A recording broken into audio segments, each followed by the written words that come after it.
This is a story about a billionaire who lost his beloved son to an untimely tragedy. One day, while visiting his son's grave, he encounters a young girl standing there clutching flowers. Who is this girl, and what secret does she carry? Stay tuned as this heartwarming tale unfolds with an unexpected twist you won't see coming. And don't forget to share where you're watching from in the comments, and subscribe for more inspiring stories like this. James Harrington's mansion stood as a monument to his success, a sprawling estate of marble floors, towering columns, and walls adorned with priceless art. Yet, for all its grandeur, the house was eerily silent. The halls, once filled with the laughter of his son Daniel, now echoed with emptiness. 10 years had passed since Daniel's death, and James had built an empire in his grief, a fortress of wealth and power to shield himself from the pain. But no amount of money could fill the void left by his only child. Every Sunday, James visited Daniel's grave. It was the one ritual he never missed, the only time he allowed himself to feel anything at all. The cemetery was quiet, nestled on the outskirts of the city, surrounded by ancient oak trees that whispered in the wind. Daniel's headstone was simple, a stark contrast to the opulence James surrounded himself with. It read, "Beloved son, gone too soon." James would kneel there, his fingers tracing the letters, and for a moment, he could almost hear Daniel's voice. But this Sunday was different. As James approached the grave, flowers in hand, he froze. A young girl, no older than 12, was kneeling by Daniel's headstone. Her dark hair fell in loose waves over her shoulders, and her small hands trembled as she placed a wreath of wildflowers on the grave. She whispered something, her voice so soft it was almost lost in the breeze. James's heart clenched. Who was this girl, and why was she here? He took a step closer, his polished shoes crunching on the gravel. The girl's head snapped up, her wide, hazel eyes locking with his. For a moment, they just stared at each other. There was something hauntingly familiar about her, something in the curve of her jaw, the way her brows furrowed in concentration. It was like looking at a ghost. "Who are you?" James asked, his voice cracking. "Why are you here?" The girl's eyes filled with panic. She scrambled to her feet, her small frame silhouetted against the morning light.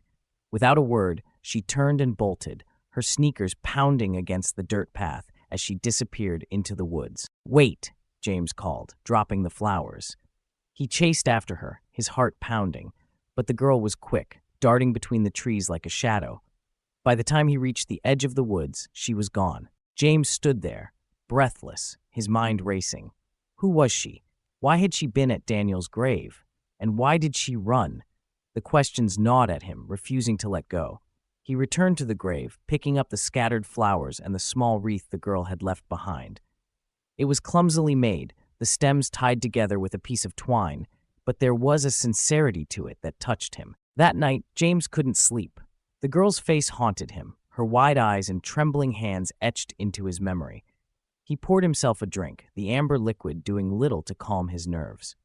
For the first time in years, he felt something other than numbness, curiosity, desperation, and a flicker of hope. The next morning, James called Victor, his personal investigator. Victor had been with him for years, a man who could uncover secrets buried deep beneath layers of lies. James explained the encounter, his voice tight with urgency. "I need you to find her," James said. "A girl, about 12, dark hair, hazel eyes. She was at Daniel's grave yesterday. She ran into the woods. I need to know who she is." Victor raised an eyebrow but nodded. "I'll see what I can find." For days, James waited, his mind consumed by the mystery. He tried to focus on work, but his thoughts kept drifting back to the girl. He found himself staring at old photos of Daniel, searching for similarities. The girl's face lingered in his mind, a puzzle he couldn't solve. 5 days later, Victor returned with answers. He handed James a file, his expression unreadable. "Her name is Lily," Victor said. "She lives with her mother, Clara, in a small town about 40 minutes from here. They moved there a few years ago. From what I've gathered, Lily visits the cemetery once or twice a month, always alone." James's hands trembled as he opened the file. Inside were photos of Lily and Clara. His breath caught when he saw Lily's face up close. The resemblance was uncanny, the same hazel eyes, the same stubborn set of the jaw. And Clara. There was something about her, too. Her eyes carried a sadness that resonated with him. Why would she be visiting Daniel's grave? James murmured, more to himself than to Victor. Victor shrugged. That I can't say. But if you want answers, you'll have to talk to them yourself. James nodded, his jaw set. I will. The following morning, James drove to Clara's house, his hands gripping the steering wheel tightly. The neighborhood was modest, a far cry from the luxury he was used to. Children played in the streets, and neighbors peered out from behind curtains, curious about the sleek black car parked in front of Clara's house. James knocked on the door, his heart pounding. Moments later, Clara opened it. She was petite, with dark hair and tired eyes that widened in recognition. "Can I help you?" she asked, her voice cautious. "I'm James Harrington," he said, his voice steady despite the storm raging inside him. "I believe you know something about my son, Daniel." Clara's face paled. She stepped aside, allowing James to enter. The living room was small but cozy, filled with family photos and the smell of freshly brewed coffee. James's eyes landed on a photo of Lily holding a small trophy, Clara beaming proudly beside her. "Why was your daughter visiting my son's grave?" James asked, his voice trembling with a mix of anger and desperation.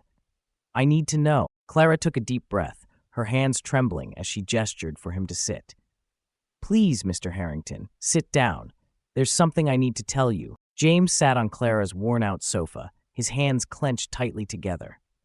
The room felt too small, the walls closing in around him as he waited for Clara to speak. She sat across from him, her fingers nervously twisting the hem of her sweater. The silence between them was heavy, filled with unspoken words and years of secrets. "There's a reason Lily visits Daniel's grave," Clara began, her voice trembling. "And it's a reason you deserve to know." James leaned forward, his heart pounding. "Tell me," he said, his voice barely above a whisper. "Please, just tell me." Clara took a deep breath, her eyes glistening with tears. "Lily is Daniel's daughter." The words hit James like a punch to the gut. He stared at Clara, his mind struggling to process what she had just said. "What do you mean?" he asked, his voice shaking. He never told me he had a child." Clara nodded, her own emotions barely contained. "He didn't know. I didn't find out I was pregnant until after he was gone." James leaned back in his seat, his mind racing. Memories of Daniel flooded back, their arguments, the distance that had grown between them before his death. Had he failed as a father so badly that Daniel had felt he couldn't share something as monumental as this? "Daniel and I were together for a short time," Clara continued, her voice thick with emotion. "He was kind, loving, and everything I needed at that point in my life.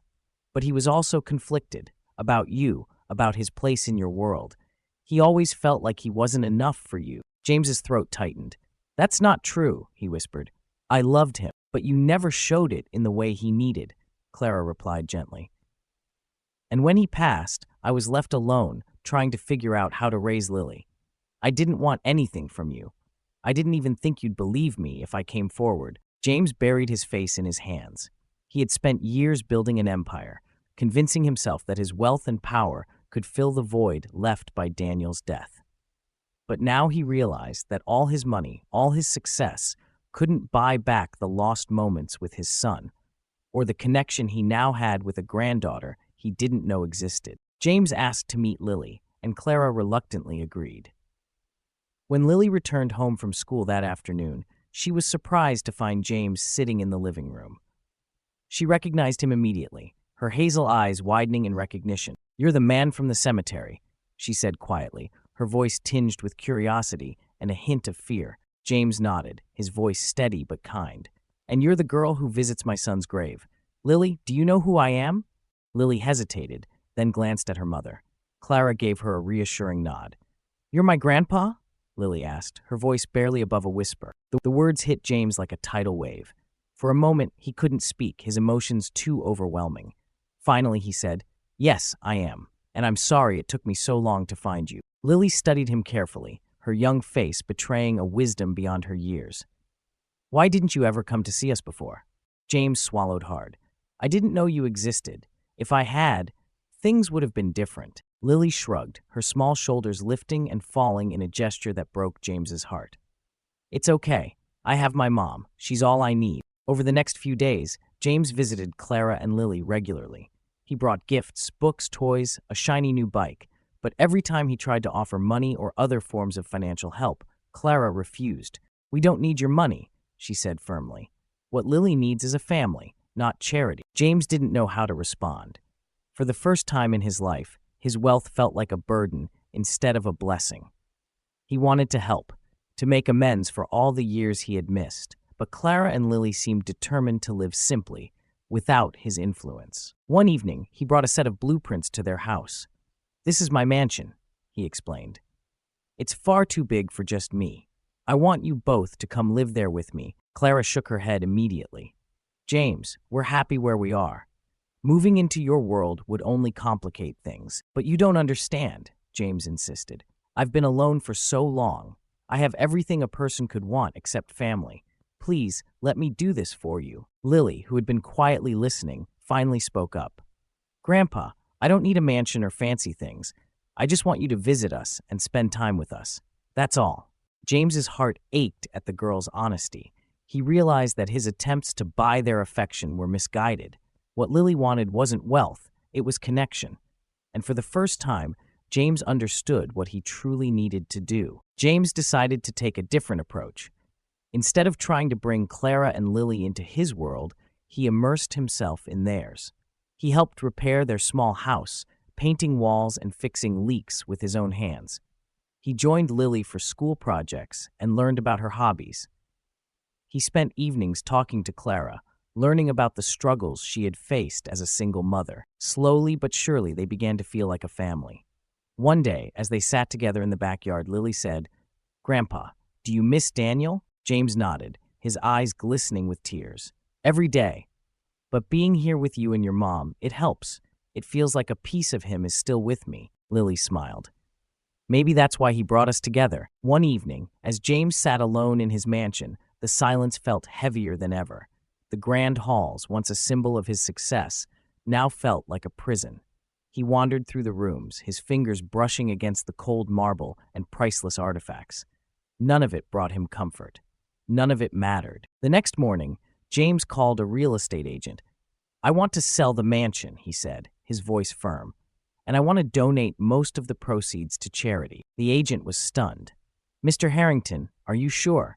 This is one of the most valuable properties in the city. I've never been more sure of anything in my life," James replied. James moved into a small house near Clara and Lily, choosing simplicity over opulence. The first night in his new home, he invited them over for dinner. The table was set with mismatched plates, and the meal was simple, pasta with homemade sauce. But for the first time in years, James felt truly content. As they ate, Lily chattered about school and her friends, her eyes sparkling with excitement. Clara smiled, her earlier wariness replaced by a quiet warmth. James listened, his heart swelling with gratitude. This was what he had been missing: connection, love, and the simple joy of being part of a family. James started a foundation in Daniel's name, dedicated to helping single parents and children in need. He poured his energy into the project, using his wealth and influence to make a difference. Clara joined him, bringing her first-hand experience and compassion to the cause. Together, they created a legacy that honored Daniel's memory in a way that felt meaningful. One evening, as they reviewed plans for a new community center, Clara turned to James. "You've changed," she said softly, "and I'm proud of you." James smiled, his eyes glistening. "I couldn't have done it without you and Lily. You've given me a second chance." One warm summer night, James, Clara, and Lily sat together in the backyard, watching the stars. Lily leaned against James, her head resting on his shoulder. "Grandpa," she said quietly, "do you think my dad would be happy we found each other?" James's breath caught. He looked down at Lily, her face bathed in the soft glow of the moonlight. "I think he would," he said, his voice thick with emotion. "I think he brought us together." Lily smiled, her eyes closing as she drifted off to sleep. James held her close, his heart full. For the first time in years, he felt at peace. James Harrington was no longer the lonely, broken man he had once been. He had found a new purpose, not in wealth or power, but in love and family. The mansion was gone, but in its place, he had built something far more valuable: a life filled with meaning, connection, and joy. As he sat with Clara and Lily, watching the stars, James realized that he was finally home. And for the first time in a long time, he felt whole. What do you think about the characters and the surprising turn of events? Which part of the story touched you the most? Share your thoughts in the comments below. We'd love to hear from you. Thank you for watching, and stay tuned for more stories that inspire, surprise, and move you. We'll see you next time.